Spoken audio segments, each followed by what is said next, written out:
They didn't believe in him. They didn't understand him. They twisted his silence into arrogance, his ambition into delusion, and his discipline into coldness.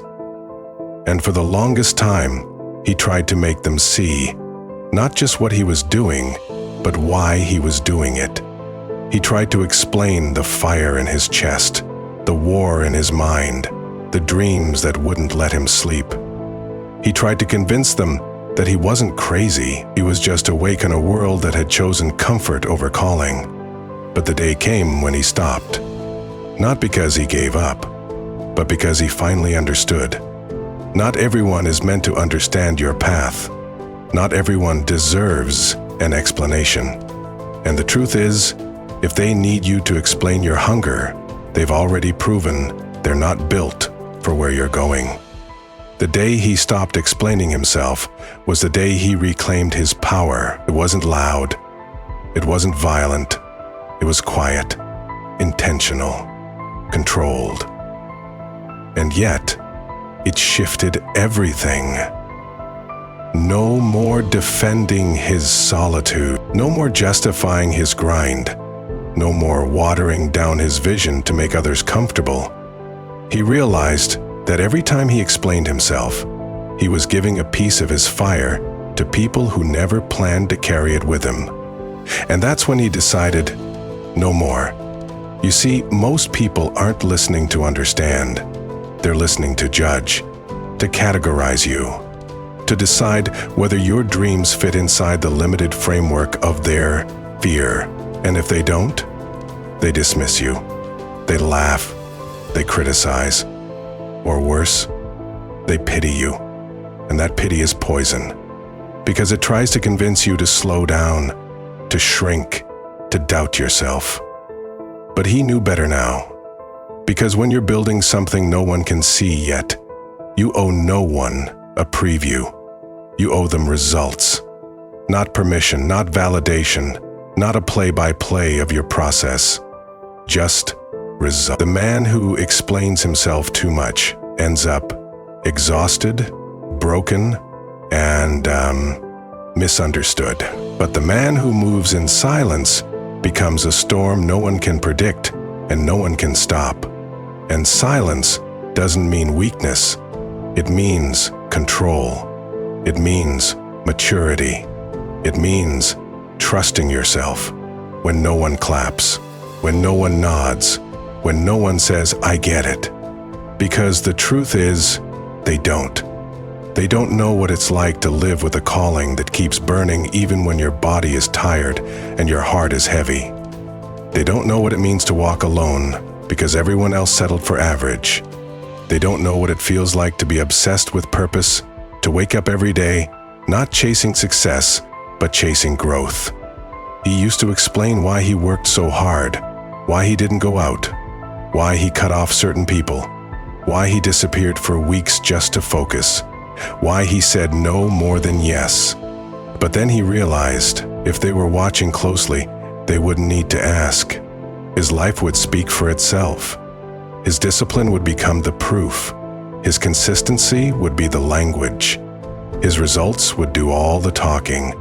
And on that day, the day he stopped explaining himself, the world felt different.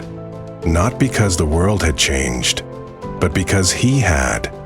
He stopped seeking permission. He stopped waiting for applause. He stopped needing people to get it. And suddenly he was free, not from responsibility, but from the weight of expectations that were never his to carry. You see, we live in a world addicted to explaining.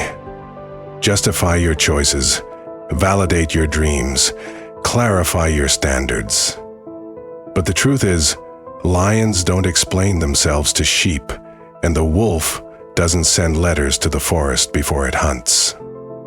Power moves quietly. Purpose moves alone. And when you start walking in that mindset, people will notice, but not because you told them. They'll feel it in your absence, in your silence, in your discipline, in your energy. He didn't become cold. He became clear. He didn't become rude. He became unavailable to anything that didn't align with his mission. And it was lonely at first, but then he realized the man who's focused will always be misunderstood by the man who's distracted. And that's okay. Let them talk. Let them assume. Let them label. Because while they're busy talking, he's busy building. While they're doubting, he's developing. While they're laughing, he's leveling up. Every time you try to explain yourself to someone who hasn't fought your battles, you drain your spirit. You're trying to translate a language they've never spoken, and all it does is rob you of your momentum. So stop. Let them think what they want. Let them misunderstand you. Let them feel uncomfortable. Because your mission is not to be liked. Your mission is not to be approved. Your mission is to become who you were born to be. With or without applause, the real ones will feel your shift. They'll see the glow up without the show off. They'll recognize the discipline, not because you explained it, but because they live it too. And that's the tribe you want. The ones who speak silence fluently. The ones who understand why you're not around. The ones who nod in respect when they see you grind alone. Those are your people. The rest? Background noise. He used to carry the weight of people's opinions. Every sideways look, every sarcastic comment, every whispered doubt. It lived in his head. Until he decided, not anymore. That space is reserved for strategy now, for vision, for execution. He started protecting his mind like it was sacred ground. Because it is. You don't build empires with distracted minds. You don't create legacy while explaining yourself to people who have no intention of growing. You save the mind. If you start with peace while explaining yourself to people who have no intention of growing, and the moment he stopped explaining himself, something unlocked. A deeper energy, a sharper focus, a peace that didn't come from being understood, but from no longer needing to be. That's power. That's where transformation lives. Not in the approval of others, but in the alignment with yourself. He stopped texting people who never reached out. He stopped replying to drama. He stopped replying to drama. He stopped over-explaining his boundaries. Now he just enforces them. With silence, with presence, with peace.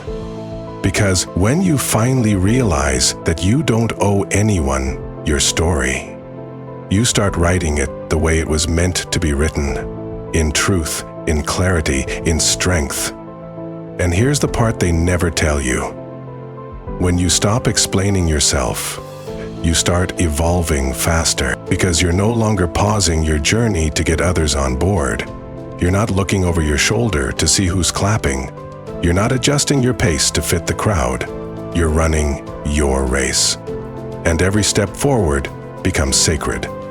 The relationships that couldn't survive your silence, they were never real. The friends that faded when you chose growth, they were never aligned. The opinions that vanished when you stopped feeding them explanations, they were never about you. They were projections of their own limitations. And now he's unstoppable. Not because he's loud, but because he's locked in. He doesn't argue. He doesn't post to prove. He doesn't need to respond to the noise. He's too busy walking in truth, in silence, in strength. That's when everything changed. When the world could no longer distract him. When fear could no longer delay him. When opinions could no longer weaken him. And if you're hearing this right now, maybe it's your turn. Maybe you spent too much time explaining why you want more, why you're pulling back, why you're changing, why you've disappeared. Maybe you've given too much of your energy trying to be understood when you should have been focused on becoming undeniable. Let this be the day you stop explaining yourself. Let this be the moment you take your power back. You don't owe them a version of you they can understand. You owe yourself the freedom to be who you really truly are, fully, completely, and unapologetically. Let your work speak. Let your silence echo. Let your results do all the talking. Because the moment you stop explaining yourself, everything changes.